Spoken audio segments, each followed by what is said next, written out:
জুলাই সনদ আদেশের বিষয়ে বিরোধী দলকে অবমূল্যায়ন ও মূল নোটিশ ধামাচাপা দেওয়ার অভিযোগ তুলে সংসদ থেকে ওয়াকআউট করেছে বিরোধী দল। বিরোধী নেতা ডাক্তার শফিকুর রহমানের নেতৃত্বে সংসদের সভাকক্ষে বৈঠকে বসেন বিরোধী দলের সংসদ সদস্যরা। এর আগে সংসদ অধিবেশনে সংবিধান সংস্কার পরিষদের অধিবেশন আহ্বানের প্রশ্নে সংসদে দীর্ঘক্ষণ আলোচনা চললেও বিষয়টি নিষ্পত্তি হয়নি বলে স্পিকারকে জানান ডাক্তার শফিকুর রহমান। জুলাই সনদ আদেশ বাস্তবায়নে আলোচনায় গতকাল আইনমন্ত্রী তাকে মিসকোট করেছেন বলে এ বিষয়ে সিদ্ধান্ত জানতে চান জামায়াত আমির। স্পিকার বলেন, যে বিষয়ে আইন প্রণয়নের মাধ্যমে নিষ্পত্তি হতে পারে তেমন কোনো বিষয় মুলতবি প্রস্তাবে আলোচনা করার বিধান নেই। তারপরও বিরোধী দলের সম্মানার্থে মুলতবি প্রস্তাব গ্রহণ করেছিলেন ডেপুটি স্পিকার। পরে একই বিষয়ে সরকার সমর্থকদের আনা আরেকটি নোটিশের উপর আলোচনায় বক্তব্য উপস্থাপনের কথা জানান স্পিকার হাফিজ উদ্দিন আহমদ।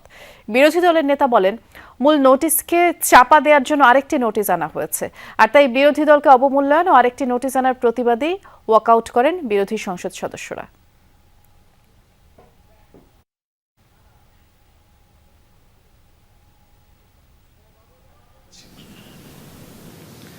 আয়নাগর নামে কুখ্যাত ডিটেনশন সেন্টার তৈরি করা হয়েছিল। তার একটা প্রোটোটাইপ জুলাই মিউজিয়ামে স্থান পেয়েছে। সেখানে গেলে ওটা দেখা যাবে।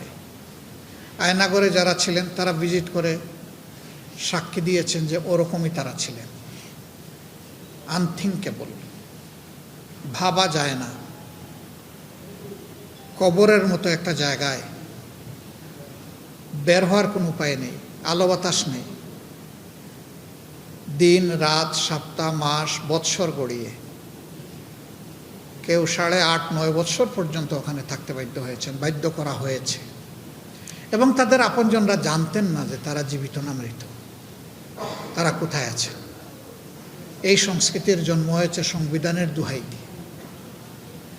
এই জন্য অতি গুরুত্বপূর্ণ হয়ে পড়েছিল সাংবিধানিক বা সংবিধানের যে কাঠামোগুলো এই ফ্যাসিবাদকে সমর্থন দিয়েছে, সুযোগ তৈরি করে দিয়েছে ব্যবহার করা, তার একটা বড় ধরনের সংস্কার সাধন করা।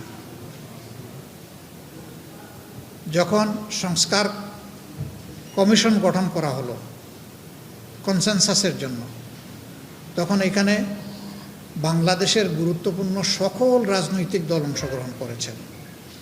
আমরা ছোট বড় বলে কাউকে দেখি না, আমরা বলবো সম্মানের সাথে গুরুত্বপূর্ণ সকল রাজনৈতিক দল। সেখানে দিনের পর দিন, সপ্তাহের পর সপ্তাহ, মাসের পর মাস সেখানে আলোচনা হয়েছে এবং সেই আলোচনার লাইভ কাস্ট আপনারাই করেছেন। মিডিয়ার সুবাদে সারা দেশবাসী এগুলো জানতে পেরেছে।